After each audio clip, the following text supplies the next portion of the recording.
नमस्कार। हमारे इस विशेष सांकेतिक समाचार में मैं साइमा खान आप सभी दर्शकों का स्वागत करती हूं और मेरे साथ हैं मेरी सहयोगी मनीषा, जो अगले आधे घंटे में आपको सांकेतिक भाषा में समाचार समझाएंगी।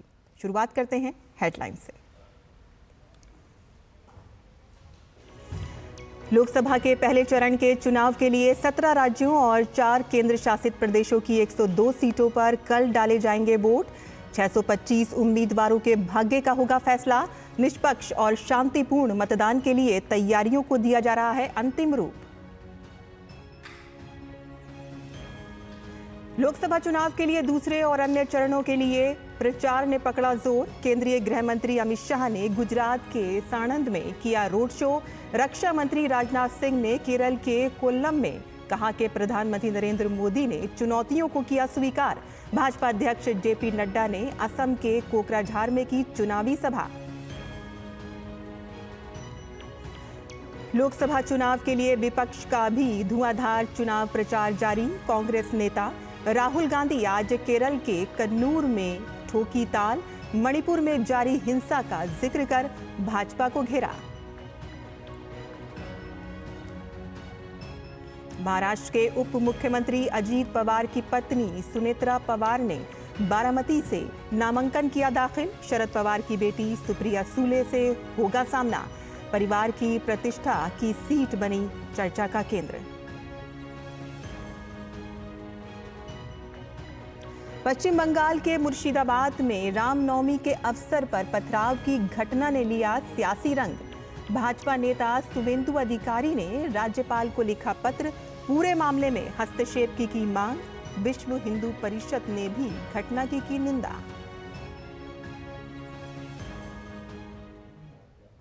और अब समाचार विस्तार से। और बुलेटिन में सबसे पहले बात करते हैं 24 की चुनौती की।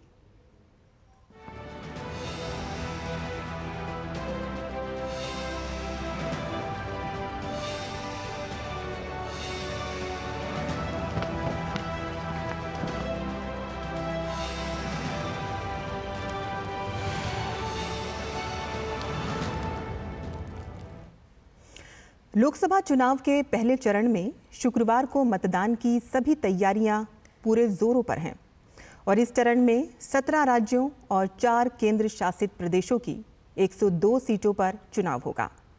इस चरण में 1625 उम्मीदवार चुनावी मैदान में हैं। शांतिपूर्ण और निष्पक्ष चुनाव कराने के लिए चुनाव आयोग कमर कस चुका है। पहले चरण का चुनाव प्रचार कल शाम समाप्त हो गया था।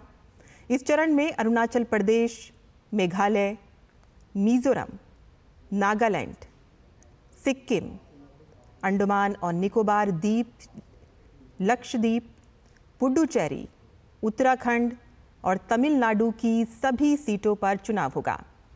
राजस्थान की 12, उत्तर प्रदेश की 8, मध्य प्रदेश की 6, असम और महाराष्ट्र की 5-5, बिहार की 4, पश्चिम बंगाल की 3, मणिपुर की 2 और छत्तीसगढ़, त्रिपुरा तथा जम्मू कश्मीर की 1-1 सीट पर भी चुनाव होगा। लोकसभा के पहले चरण के साथ साथ इसी दिन अरुणाचल प्रदेश और सिक्किम में नई विधानसभाओं के लिए भी चुनाव होगा।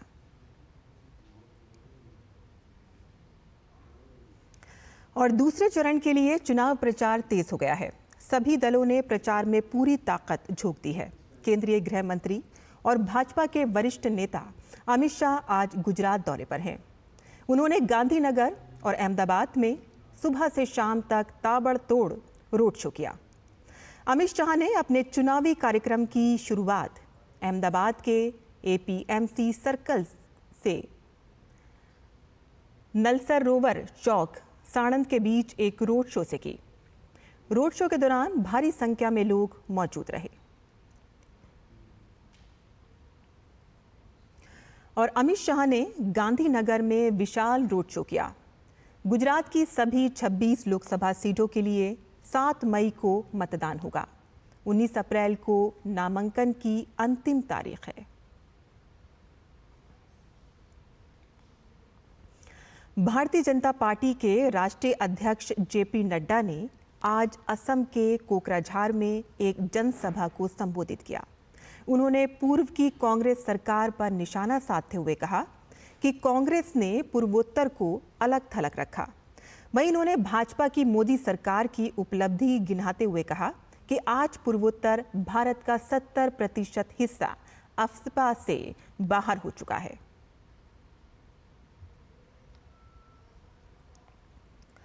आप डिमांड करते थे आफ्पा हटाओ, एएफएसपीए हटाओ। आज 70% से ज्यादा त्रिपुरा में, मिजोरम में, मेघालय में, अरुणाचल प्रदेश में, असम में एएफएसपीए हटा दिया गया है। इसको हमको ध्यान में रखना चाहिए। क्या था कांग्रेस की नीति? आपको अकेलेपन में रखो, आइसोलेट रखो, आपको अंधकार में रखो, आपको अलग थलग रखो। आपको जोड़ने का काम किसी ने किया तो वो एनडीए की सरकार, मोदी सरकार और हेमंत बिस्वा शर्मा की सरकार ने किया।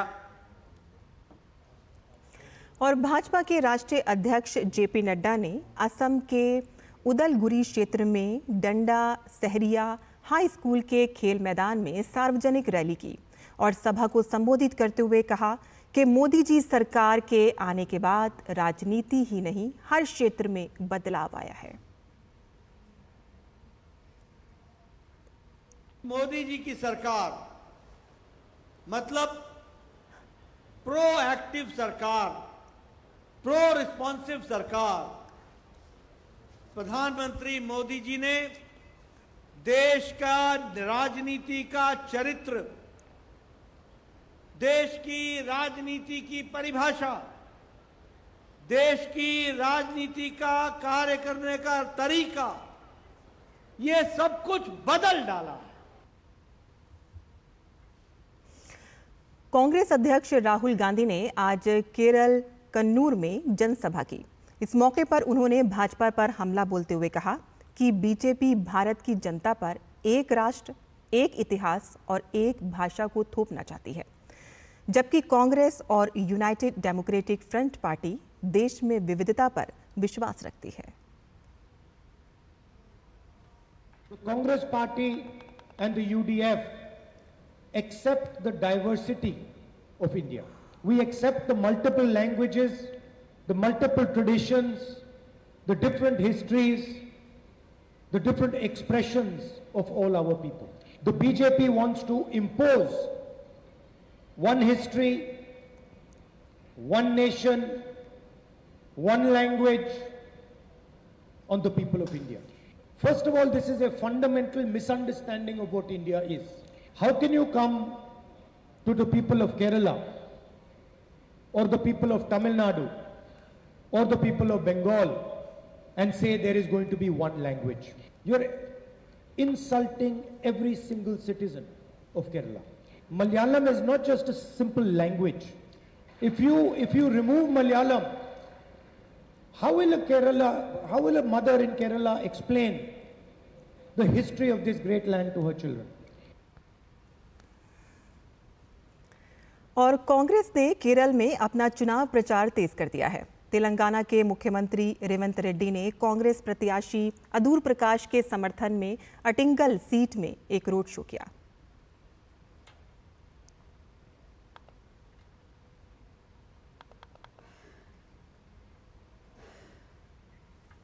और महाराष्ट्र की बारामती संसदीय सीट इस वक्त चर्चाओं के केंद्र में है। वजह है यहां से शरद परिवार के लोगों का एक दूसरे के खिलाफ चुनाव लड़ना। और इसी कड़ी में आज महाराष्ट्र के उप मुख्यमंत्री अजीत पवार की पत्नी सुनेत्रा पवार ने एनसीपी उम्मीदवार के तौर पर पर्चा दाखिल किया है। गौरतलब है कि ये सीट शरद पवार के गढ़ के रूप में जानी जाती है। इस बार सुनेत्रा पवार का सामना ही शरद पवार की बेटी सुप्रिया सूले से होगा। इस सीट पर परिवार के बीच लड़ाई ने इसे काफी रोचक बना दिया है। सुनेत्रा पवार के नामांकन दाखिल करने के वक्त मुख्यमंत्री एकनाथ शिंदे, उप मुख्यमंत्री देवेंद्र फडणवीस, एनसीपी नेता प्रफुल्ल पटेल और केंद्रीय मंत्री रामदास अठावले मौजूद रहे।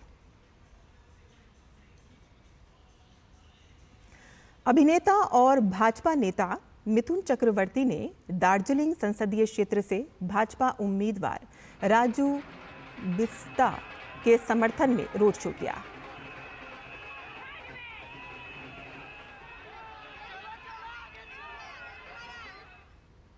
और यहां बुलेटिन में फिलहाल लेते हैं एक छोटा सा ब्रेक। आप देखते रहिए डीटी न्यूज़।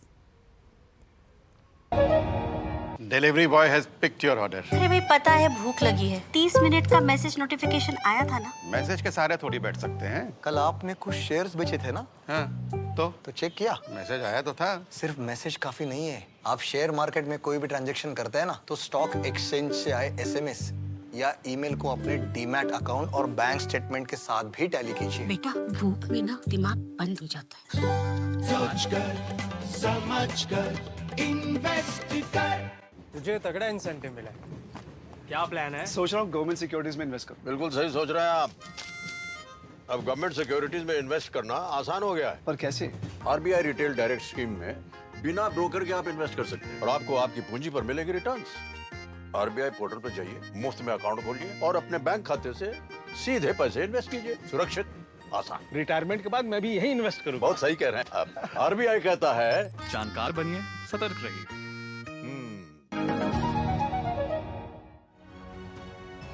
और ब्रेक के बाद आपका फिर से स्वागत है।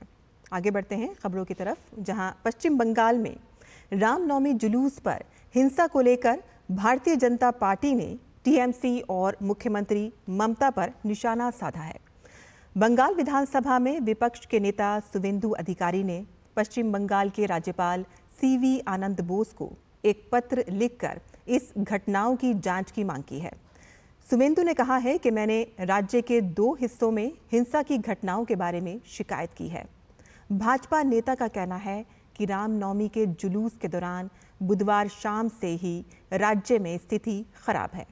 उन्होंने पश्चिम बंगाल की मुख्यमंत्री ममता बनर्जी पर हिंसा की ऐसी घटनाओं को भड़काने का आरोप लगाया है। उन्होंने अपने पत्र में रामनवमी के अवसर पर हुई हिंसा के बाद राज्यपाल से अनुरोध किया है कि वह बिगड़ती कानून व्यवस्था की स्थिति को नियंत्रित करने के लिए तुरंत हस्तक्षेप करें और साथ ही हिंसा की घटनाओं की जांच राष्ट्रीय जांच एजेंसी से कराएं।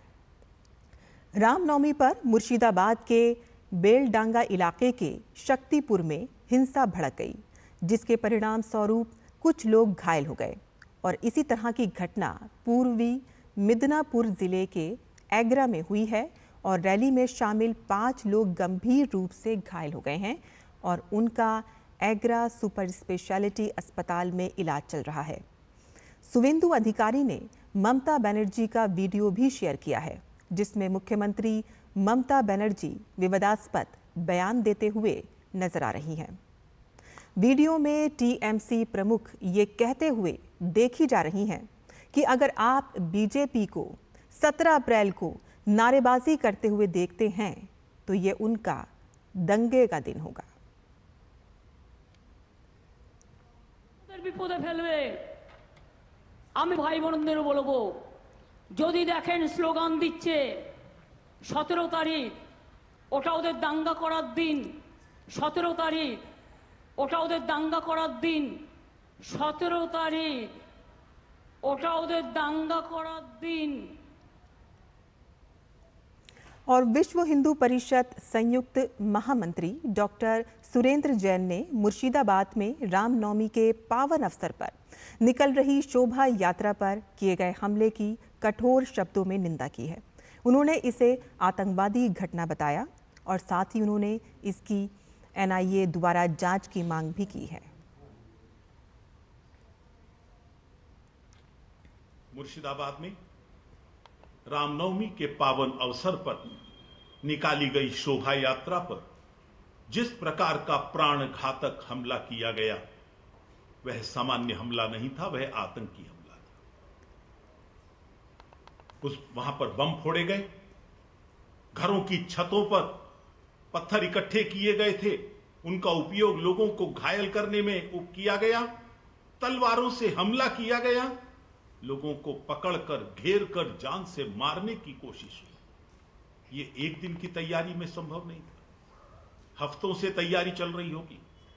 बिना टीएमसी के संरक्षण के ये दंगे होना, हिंदुओं पर इस प्रकार के हमले होना संभव नहीं है। और रामनवमी जुलूस के दौरान मुर्शिदाबाद में हुई पत्थरबाजी की घटना पर मध्य प्रदेश के पूर्व मुख्यमंत्री शिवराज सिंह चौहान ने खेद जताया है। उन्होंने कहा कि ये बेहद दुर्भाग्यपूर्ण घटना है और इसे वोट बैंक की राजनीति बताया। भारतीय जनता पार्टी सबका साथ सबका विकास की बात करती है, लेकिन ये वोट बैंक की राजनीति करते हैं टीएमसी और बाकी पार्टियां। ये दुर्भाग्यपूर्ण है कि रामनवमी के दिन हिंसा हो। पश्चिम बंगाल और देश माफ नहीं करेगा कांग्रेस। और बिहार के जमुई में राजद नेता तेजस्वी यादव की चुनावी सभा में राजद कार्यकर्ताओं द्वारा लोक जनशक्ति पार्टी रामविलास के प्रमुख चिराग पासवान और उनके परिवार को अपशब्द कहे जाने का एक वीडियो वायरल हो रहा है। जमुई क्षेत्र के वायरल वीडियो में तेजस्वी यादव मंच पर भाषण देते दिखाई दे रहे हैं और नीचे से राजद कार्यकर्ताओं द्वारा चिराग और उनके परिवार को लेकर अपशब्द कहे जा रहे हैं। बिहार भाजपा ने भी इसकी आलोचना की है और कहा है कि इस बार बिहार का दलित समाज चुनाव में अपने मत अधिकार का प्रयोग करके तेजस्वी को जवाब दे देगा। वीडियो के आने के बाद चिराग पासवान ने कहा है कि वे तेजस्वी यादव से दुखी हैं। मैं हमेशा से राजनीति में शब्दों की मर्यादा का पक्षधर रहा हूं। मेरे लिए मैं मानता हूं कि कड़े से कड़ा विरोध भी मर्यादित शब्दों में रहकर किया जा सकता है। एक बार के लिए अगर मुझे कोई गाली दे रहा है, मैं मानूं, मैं हूं राजनीतिक जीवन में और वही बिहारी ही है जो दे भी रहे। मेरे सर आंखों पर, मुझे कोई दिक्कत नहीं। पर हाँ, कोई मेरे परिवार को गाली देगा, ये मुझे नहीं लगता कि कोई भी पारिवारिक व्यक्ति इस बात को बर्दाश्त करे। पर कुछ राजनीतिक दलों की आदत बन गई है महिलाओं को अपमानित करना। 90 का वो दशक भी हम लोगों ने देखा, और अब मैं नाम लेके बोल रहा हूं, मैं राष्ट्रीय जनता दल की बात कर रहा हूं। इन लोग की आदत बन गई है महिलाओं को अपमानित करना, मां बहन बेटियों को अपमानित करना। और इस मामले में तेजस्वी यादव ने इस मामले में सफाई दी है। उन्होंने कहा है कि हम अपना भाषण दे रहे थे, अब जनता में कौन क्या बोलता है मंच पर नहीं सुनाई देता। इसका कोई जानकारी नहीं है। आप लोग सब लोग जानते हैं, अगर ऐसी कोई बात होती है तो ये चीज़ टॉलरेट नहीं की जाती है, पहली बात है ना। हमको इसकी कोई जानकारी नहीं है। उन्होंने प्रेस कॉन्फ्रेंस किया और एक वीडियो डाला है जो जनता के बीच, मतलब मंच के नीचे जब हम भाषण दे रहे थे, तब हम तो अपना भाषण दे रहे हैं, है ना। उसमें तो कुछ समझ में आता नहीं। लोग जो है नारे लगाते हैं, कौन क्या बोल रहा, कोई अपने वीडियो बना करके डाला है उसमें। तो ऐसी बात जो है, हमको लगता है कि इस बात को जो है सब लोग समझते हैं कि क्या है नहीं है। हम लोगों को भी कई लोग ऐसी गालियाँ देते होंगे पब्लिक में, वहाँ नीचे बैठ करके कौन वीडियो बना रहा, कौन क्या बोल रहा है, नीचे से ऊपर थोड़ी सुनाई दे रहा है। और वही इस मामले पर विपक्ष तेजस्वी यादव पर हमलावर है। बिहार के उप मुख्यमंत्री सम्राट चौधरी ने कहा कि दलितों के मसीहा रामविलास पासवान की पत्नी पर आपत्तिजनक टिप्पणी अशोभनीय है और उन्होंने इस पर कार्रवाई का भरोसा दिलाया है। अत्यंत ही दुर्भाग्यपूर्ण है कि देश के दलितों के मसीहा स्वर्गीय रामविलास पासवान जी के पत्नी को और श्री चिराग पासवान जी की माता जी को जिस तरह गाली गलौज राष्ट्रीय जनता दल के द्वारा किया जा रहा, यह अशोभनीय है, दुख है, पीड़ादायक है और जरूर कार्रवाई होगी। जो गाली देने वाले लोग हैं उसको बचने नहीं छोड़ा गया।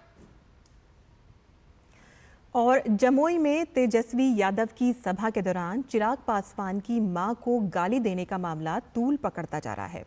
अब ये मामला चुनाव आयोग तक पहुंच गया है। गुरुवार को इसे लेकर पटना में एनडीए नेता चुनाव आयोग के दफ्तर पहुंचे। उन्होंने तेजस्वी के खिलाफ चुनाव आयोग से कार्रवाई की मांग की है। एनडीए की महिला नेत्रियों ने भाजपा की प्रदेश प्रवक्ता उषा विद्यार्थी के नेतृत्व में बिहार निर्वाचन विभाग पहुंचकर तेजस्वी यादव और उनके समर्थकों के खिलाफ एफआईआर करने की मांग की है। जमुई की सभा में तेजस्वी जी के कार्यक्रम था, उस समय किस तरह से महिला पर, वो भी चिराग पासवान जी के माता जी पर अभद्र टिप्पणियां की गई है। इसलिए हम लोग आए हैं निर्वाचन आयोग में मांग करने के लिए कि उन पर कार्रवाई की जाए, क्योंकि ये कहीं ना कहीं तेजस्वी जी के द्वारा ही कराया गया है, इसलिए उन पर कार्रवाई हो। और बात करते हैं खेल के खबरों की, जहां इंडियन प्रीमियर लीग में आज होने वाले मैच में मुंबई इंडियंस और पंजाब किंग्स आमने सामने होंगे। दोनों ही टीमों को अपने पिछले मैच में हार का सामना करना पड़ा था। मुंबई को अपने पिछले मैच में चेन्नई सुपर किंग्स के खिलाफ हार मिली थी, तो वहीं पंजाब किंग्स को राजस्थान रॉयल्स के खिलाफ हार का सामना करना पड़ा था। अंक तालिका में पंजाब किंग्स 8वें और मुंबई इंडियंस 9वें स्थान पर है।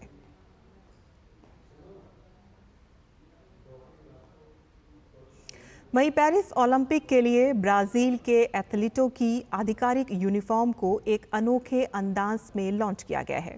ब्राजील ओलंपिक समिति ने रियो डी जेनेरियो में एक रनवे शो का आयोजन किया और इस शो में कई पूर्व ओलंपियंस रैंप वॉक करते हुए नजर आए।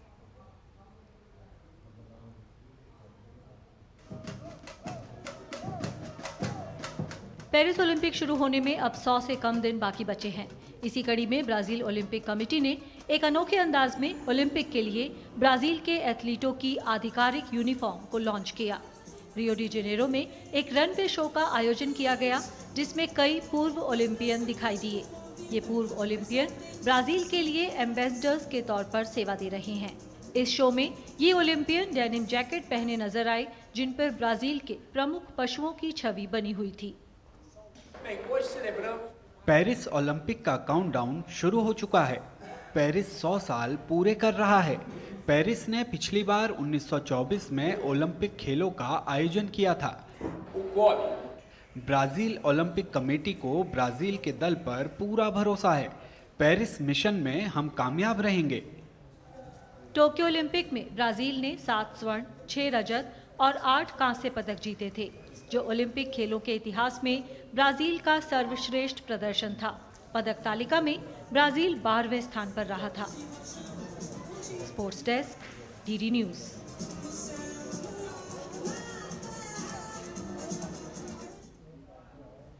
और आज के इस विशेष सांकेतिक समाचार में बस इतना ही। मुझे और मेरी सहयोगी मनीषा को दो इजाज़त दीजिए। नमस्कार।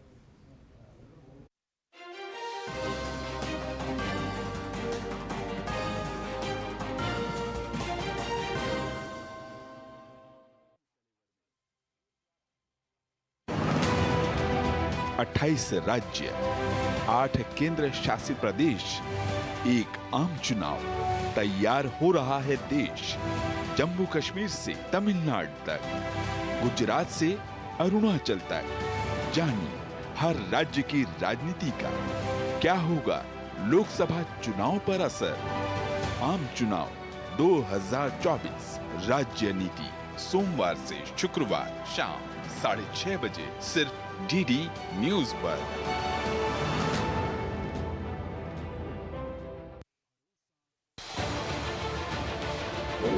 उत्तर से दक्षिण तक, पूर्व से पश्चिम तक, देश हो या दुनिया की खबर है तो पड़ताल जरूरी है। देखिए हमारे साथ मेरे पीछे भारत की सबसे एजेंडा भारत का है और किस तरह से एक नई इस वक्त लोगों को अगर स्वरोजगार से आपने तो इसमें सोमवार से शुक्रवार दोपहर 3 बजे सिर्फ डीडी न्यूज़ पर।